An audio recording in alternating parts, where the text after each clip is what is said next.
Enggak, gas gue. Enggak ada nikah muda. Pokoknya enggak umur 24 pokoknya minimal. Pokoknya pas sudah ada gelar aja nih. Tapi sampai pacaran. Pinter sih dia. Pertama kali yang aku lihat dari Tori itu bukan baiknya sih, justru pinter ya. Kayak pinter, kayak pengetahuannya, wawasannya, terus nggak pelit ilmu, jadi kayak impress gitu loh. Soalnya yang pertama kali muji juga bukan aku, tapi dia. Kayak, itu si Tori pinter banget, kayak oke, dia pinter. Yang pertama kali bikin aku impress ke Tori itu pinter. Nih, aku udah titipin ke Mak Batara tuh kan ya. Ini sahabat aku, jadi aku titipin dia. Dan hampir 24 jam itu dia masih Batara mulu juga. Jadi aku kabar selalu ada dan memang selalu tahu dia di mana, dia sama siapa.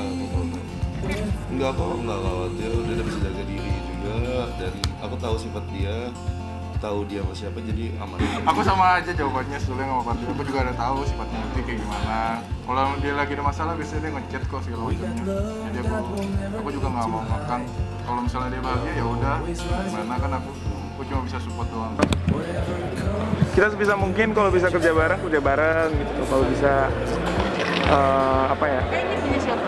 punya pasangan bisa saling support. Maksudnya kayak kita sebelum punya pasangan aja tuh bisa berdiri bekerja keras gitu. Jangan sampai kalau misalnya punya pasangan malah jadi kayak lebih lambat, lebih slow semuanya dan yang lainnya. Jadi kayak kalau bisa kalau ada pasangan yang tadi kita ngangkat meja sendiri bisa angkat meja berdua gitu biar lebih ringan. Yang paling bucin kayaknya aku, tapi dia bilang dia. Jadi tapi emang bener pas nembaknya itu 2 harinya digantungin. Bang, kamera bang, 2 hari digantungin. Kamera depan. Iya 2 hari digantungin dan akhirnya diterima. PDKT-nya sebulan itu lama nggak ya? Oh, sebulan. Nggak, kayaknya nggak terlalu lama. Nggak ditolak sih, dia bilang belum siap. Lebih digantung gitu? Digantung, tapi kayaknya dia ngeprank lah buat ulang tahun. Sosoknya aku udah sering ngomong di wawancara sebelumnya, tapi kayak dia tuh beda. Dia beda dari perempuan lain, dia original, dia nggak harus menjadi orang lain. Dia menjadi dirinya sendiri dan apa ya, setiap hari aku tahu hal baru dari sifat dia, terus kayak aku mengenal sifat dia yang baru dan makin suka gitu. Yakin, insyaallah. Nikah juga nggak, Pak? Rencana mau ada rencana. Terlalu cepat untuk menilai nikah atau enggaknya, tapi doain yang terbaik. Makasih teman-teman yang udah doain kita yang terbaik. Makasih supportnya semuanya. Belum, jauh banget itu. Belum sih. Jangan kayak gitu dong, aku juga Lagi wawancara. Insya Allah. Kan sama-sama Padang nih. Tahu kan orang tua Padang kayak gimana, anak ceweknya. Kemarin sih aku udah ngomong waktu nembak aku juga, aku udah cerita, ngomong segala macam, nggak ada yang aku sembunyiin. Terus mama bilang kayak ya udah, selama kamu nyaman, selama kamu kayak gini ya udah jalanin aja, tapi jangan berlebihan. Sama sebenarnya papa mama langsung ngomong, tapi fokus ke karir dulu aja, nggak apa-apa pacaran, cuman fokus ke karir dan jangan nikah muda nah kalau bisa. Itu yang papa ngomong ke aku, jadi kayak oke, nggak mau juga Pak. Belum. Itu kan cuman kayak habis nganterin balik pertama kali first date itu, dia nganterin balik ketemu papa mama, tapi kalau ngobrol kayak kenalan banget gitu belum. Nah dulu dah, belum kepikiran, masih takut. Masih takut sama papa. Masih panjang itu. Masih panjang. Iya, aku dari mulai kenalan sampai ngejalanin, terus kayak sampai sekarang itu semuanya dari aku nggak mau didikte sama siapapun, tapi aku berterima kasih sama semuanya untuk yang udah ngedukung, yang udah ngedoain. Ya, aku mau berterima kasih, tapi semuanya pure dari aku. Aku nggak suka didikte orang. Kalau Om Faisal aku belum ini. Siapa? Belum ngobrol banyak, jadi aku nggak tahu belum ketemu aja jadwalnya. Maksudnya belum ketemu aja gitu. Kalau aku lagi nyamperin atau jemput ada, tapi kalau aku lagi nggak ada gitu. pengen banget ketemu sih. Ada yang aku mau bilang tapi nggak perlu diomongin di banyak televisi. Aku jadi malu dan kurang gentleman aja kalau aku ngomongin di sini, kayak lebih baik aku ngomong langsung. Yang satu kata yang kedua, nggak ada ya? Oh gitu, jadi suaranya betul-betul tahu ya. Halo Mas Ferry itu tahu ya. Jadi dia bukan ya. Baik, kalau gitu coba dibuka. Ternyata benar emang bukan ya. Tepuk tangan dong. Mas Ferry ternyata tahu loh mana yang Mbak Vena dan mana yang bukan. Terima kasih Mas Ferry. Apakah menurut kamu, sebentar Mbak, apakah menurut kamu wanita-wanita ini ada cantik? Ya gadis dong ya. Buat saya yang cantik ya calon istri saya. Masya Allah, berikan dong tepuk tangannya. Baik, kita hadirkan Mbak Vena Melinda, kami persilakan.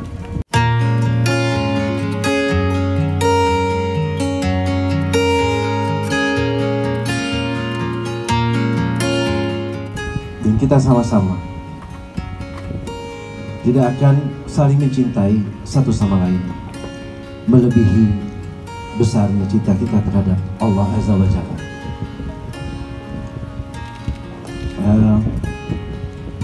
Abi juga mau mengucapkan banyak terima kasih pada Mena yang telah menerima Abi dengan apa adanya.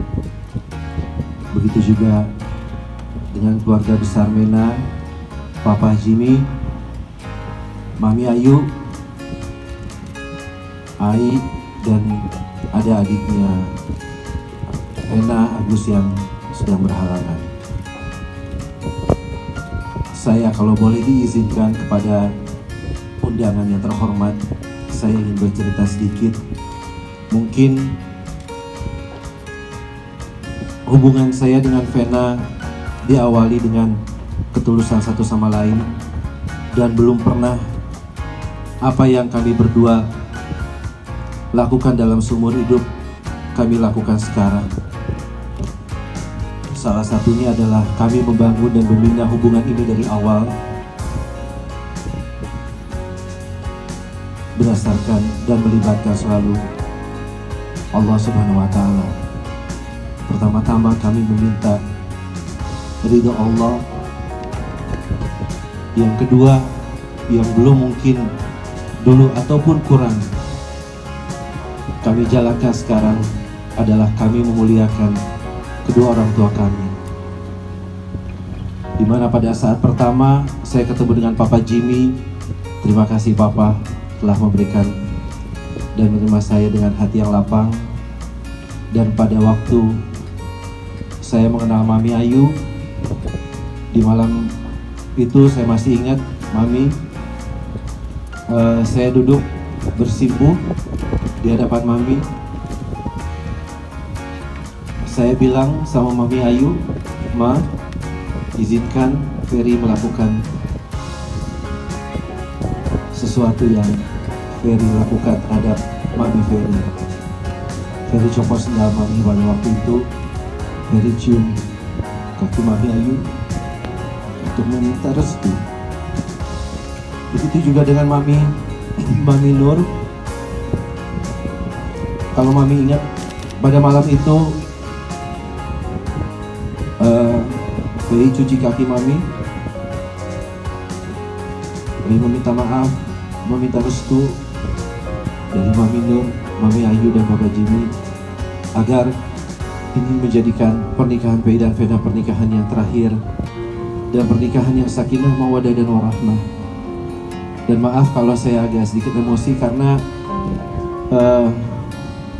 acara lamaran ini bertepatan dengan 11 tahun mentor saya pergi, almarhum papi saya.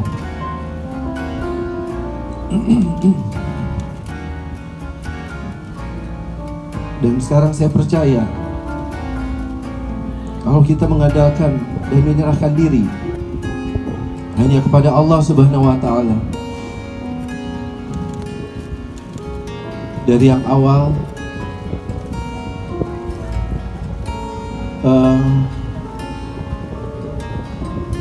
baik netizen mungkin masyarakat dari cibiran, dari pandangan yang sebelah mata,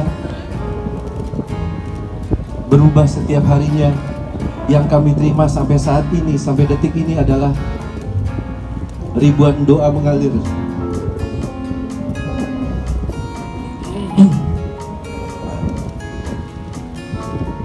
Saya ucapkan terima kasih banyak sekali lagi kepada keluarga besar Mena, dan yang Abi utarakan adalah benar-benar dari lubuk hati yang paling dalam. Lubuk hati yang paling dalam. Dan Abi percaya, begitu kita berdua mengandalkan Allah Subhanahu wa Ta'ala, Allah memberikan banyak kenikmatan rezeki dari arah yang sangat tidak disangka-sangka. Kita bisa bekerja berdua, Allah memberi nafkah, memberi rezeki yang luar biasa pada Abi khususnya. Dari yang awalnya pernikahan kita direncanakan sangat sederhana hanya di masjid, sampai bisa terwujud acara yang luar biasa seperti ini. Abi juga sekarang kalau boleh memberi surprise buat Mena. Mungkin iya, ada suatu, berikan tepuk tangan yang meriah. Memang cinta adalah suatu anugerah yang diberikan Allah kepada manusia. Oleh karena itu sepatutnya kita manusia harus saling mensyukuri. Iya, berat ya kayaknya ya. Kayaknya beratan emas berat, daripada tapi ya. Lebih berat cinta saya terhadap Mena. Masya Allah, berikan tepuk tangan, sweet sekali ya. Mena, mau kami menjadi istri Abi? Berikan tepuk tangan yang meriah. Boleh Mbak Vena untuk menjawab, silakan.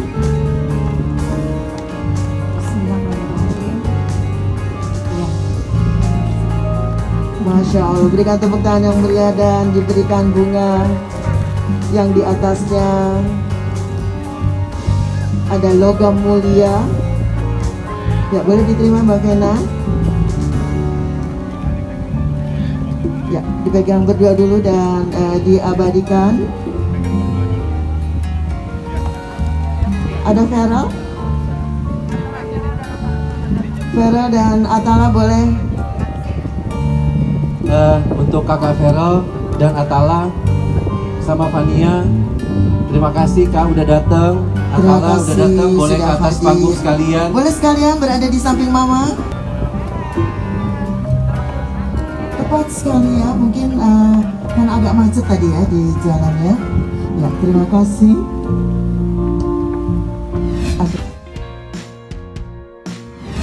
Kita tenang-tenang aja sih ya, terus mau apa lagi kita jalanin aja. Hidup itu kan harus kita jalanin aja. Kita main aja. Ya selain mental ya saksi. Selain mental kan saksi yang siapa. Saksi tinggal di sidang aja lagi kan. Mungkin Pak Haji ingin minta doanya dari para netizen. Mungkin Pak Haji ingin minta doa dari para netizen mungkin. Oh iya, saya mau berharap sekali dan minta doa kepada masyarakat, para netizen, baik yang mengikuti ataupun yang tidak mengikuti sidang ini, agar sekiranya dapat memberikan doa kepada kami. Pertama, sidang ini berjalan lancar, kemudian kebaikan dan kemenangan berhati kita. Itu harapan saya. Ya, alhamdulillah lancar. Bukan bakalan juga, kita udah siap-siapin semuanya. Doain aja dulu. Siap maju segala bang ya berarti. Iya, semuanya bergala. Semuanya tergantung pertanyaan hakim, nanti kita bakalan menjawab sejujur-jujurnya. Jadi kemarin mereka beberapa hari yang lalu bilang ada somasi untuk gugatan. Terus mereka bilang nggak ada masalah karena proses pelaporan gue yang pertama itu kan sudah berjalan dan sudah dilakukan pemeriksaan dan lain-lain, dan tinggal penentuan masalah siapa aja tersangka. Jadi kalau gugatan yang mereka masukkan itu adalah usaha untuk memperlambat. Jadi buying time katanya. Dari kuasa hukum gue bilang seperti itu. Jadi itu nggak ada masalah. Dan untuk proses kasus yang kita limpahkan ke kepolisian tidak akan terganggu untuk masalah ini. Jadi sebenarnya usahanya adalah usaha mentok sih katanya. Karena kalau seharusnya dia lapor pencemaran nama baik kalau merasa dirugikan kan. Tapi dia berusaha mengulur waktu supaya kasusnya dia tuh tidak langsung ditentukan tersangka. Sedangkan dari kita nggak mau. Karena masalah kayak begini kan masalah sebenarnya bukan suatu masalah yang besar yang harus dibesar-besarkan. Ini hanya masalah tentang kepercayaan dan bagaimana bertanggung jawab terhadap kepercayaan. Dan gue nggak mau terlalu didramatisir karena menurut gue nggak penting gitu loh. Banyak masalah di luar sana yang menurut gue jauh lebih penting dari masalah gue. Kalau masalah dari gugatannya sendiri, gue pikir selama 6 tahun kerja, kenapa baru menggugat sekarang? Dan masa 6 tahun gak dibayar kan gak mungkin juga gitu kan. Kok orang 6 tahun gak dibayar masih mau kerja gitu.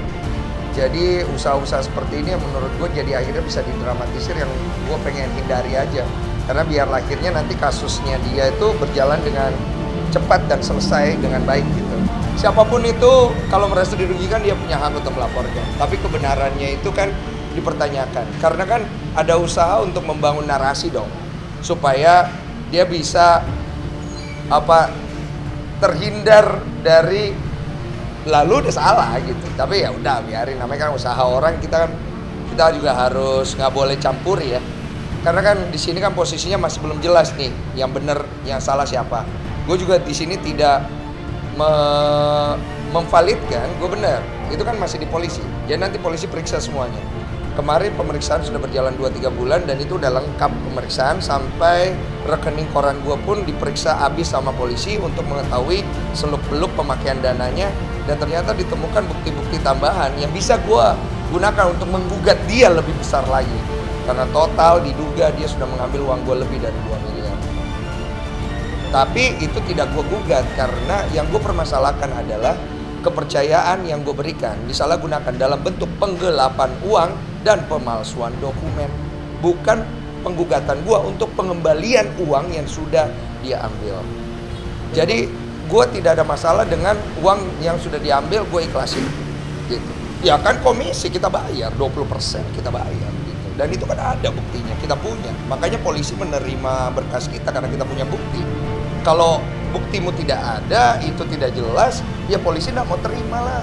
Kerjaan polisi kan bukan cuma ngurusin satu masalah doang. Kalau gua punya berkas tidak lengkap, polisi tidak mau urus. Gitu, pasti kan begitu.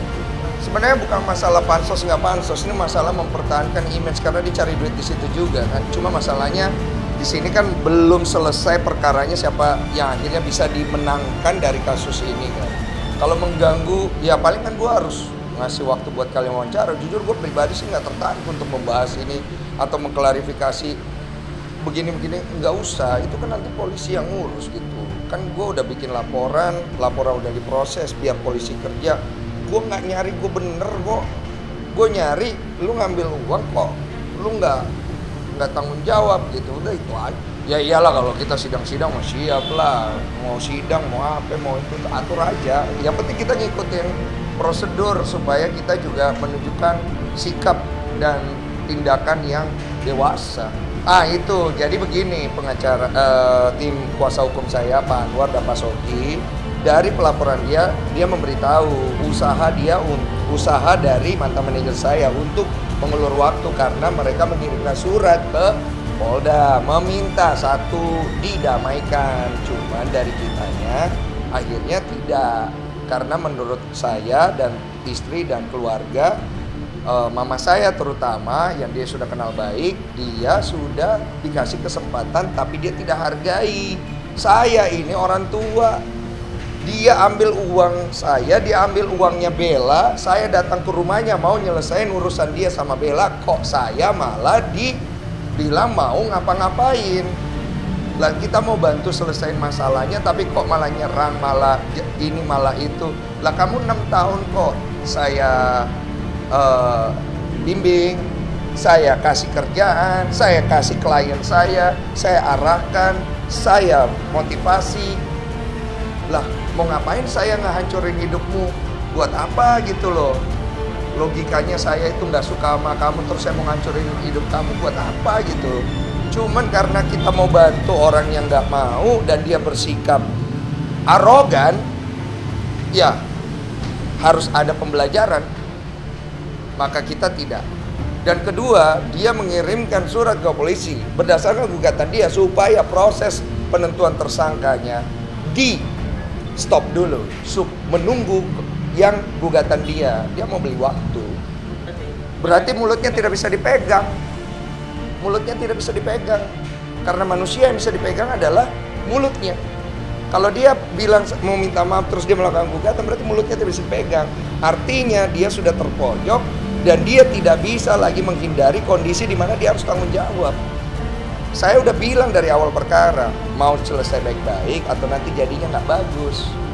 Karena dia berpikir bahwa, oh saya menguasai Denny Sumargo, saya, dia akan tunduk kepada saya manajernya. Masya Allah, mana ada manusia kita bantu kita ini terus arogansi sebesar itu. Gue percaya banget sampai ATM gue kasih ke dia. Uangnya dia pakai sampai buat keluarganya, ada catatannya, gak izin sama gua. Dan itu ada buktinya semua, dan yang menemukan semua bukti polisi bukan gua. Kalau ditanya sakit hati, Anda tidak punya kesempatan untuk sakit hati di soal itu, karena Anda sudah mencuri, mengambil apa yang menjadi hak orang. Tapi gua masih mau berusaha membantu, tapi lu begituin sama gua. Jadi lu mau apa jadinya kan? Kan bingung orang semua. Ya harus dikasih pembelajaran. Supaya dia sadar, suaminya sadar, dan satu orang lagi yang menjadi tangan kanannya.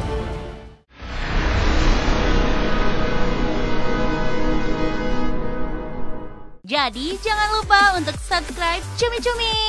Ditekan ya tombol lonceng merahnya.